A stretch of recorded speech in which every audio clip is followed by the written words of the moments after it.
Hey guys, we are back tonight with the 2021 Kia K5. I thought I'd give you guys some final impressions on what it's been like to live with this car this week and do a POV night drive. Give you a chance to see the interior lighting, the turn signals, the headlights, all that good stuff at night. This has been a pretty nice car to live with all week.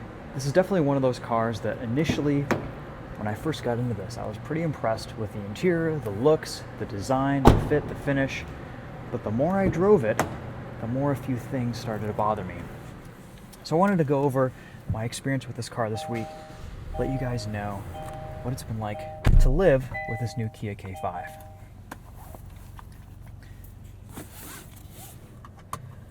So starting off, I did do a full review on this car a few days ago.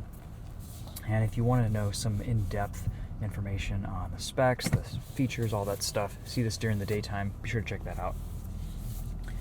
Otherwise, though, to sum up this car, it's an overall a really nice package.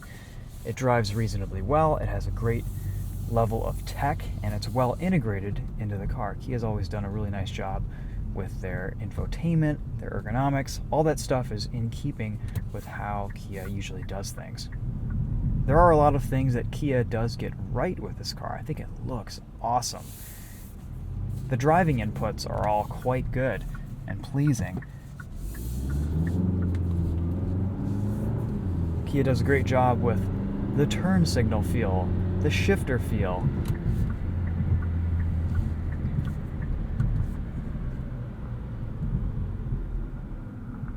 This is an easy car to drive, get in, and live with. It's spacious, it's practical enough, it's easy to use. It has some cool little features like this wireless charger that's cooled, it's very conveniently located, there's plenty of spaces to put things throughout this cabin.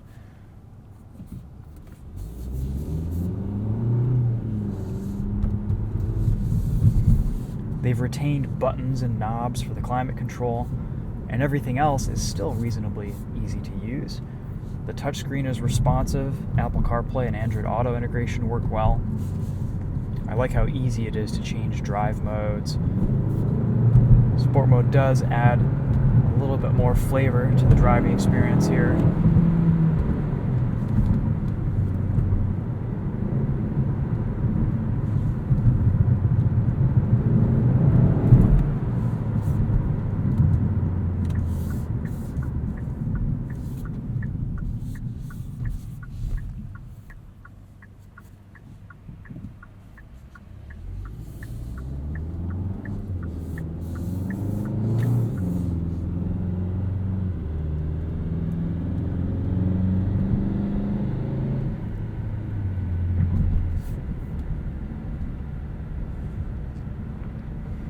Also, the screen is a nice high point. It is absolutely beautiful. The resolution, the contrast, the color, it's all very well done. One of the nicer displays I've seen in this price point.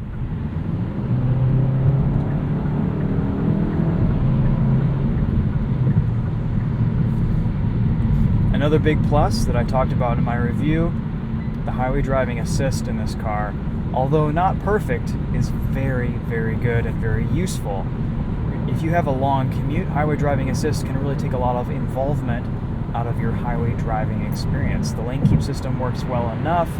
The radar cruise control is fantastic. Something like this is a really nice feature in the new K5. A lot of the features and tech in this Kia K5 are better integrated than some of its competitors. But for me, what's lacking with this K5 is just the feeling of quality. The way this car drives down the road, it just still feels a little bit cheap to me. And of course, the creaks and rattles exacerbate that big time in my mind.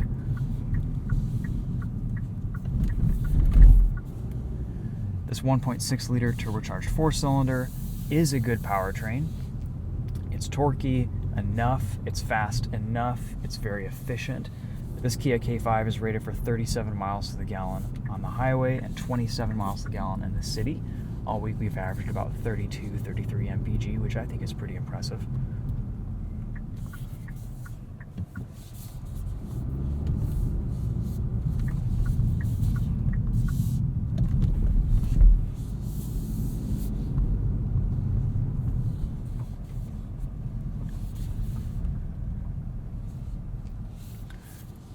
I think Kia has taken what buyers are asking for and what a lot of buyers want and given it to them. I think if you are an enthusiast or you really put a lot of focus on the driving experience, this may not be the best option in class for you. I'd be more inclined to steer you towards a Honda Accord or a Mazda 6. That said, though, that's not a reason to discount this Kia K5. Everyone has different priorities and things that they value in their car. My suggestion, as always, would be to go take it for a test drive and see what you think. I am excited to drive the K5 GT. I have a feeling that's going to be kind of it'll be a nice car. It's almost got 300 horsepower. It has the new turbocharged 2.5 liter. I'm thinking 4-door Veloster N with just a little bit more space. Yeah, it'll feel a little bit heavier. It'll feel more in line with what the K5 already is, but I am looking forward to that car. So anyway, guys, hopefully we can get into one of those soon. And yeah, let me know if you guys have any questions in the comments. Feel free to chime in on your own experience if you are a Kia K5 owner. Again, high points. Sound system in this is great. The tech is great. The usability is nice. It looks impressive and looks premium. Doesn't quite feel that premium, but I think most owners and most drivers would overlook that and appreciate this car for what Kia has put into it. That's it for now. Thanks for watching, guys. We'll see you later.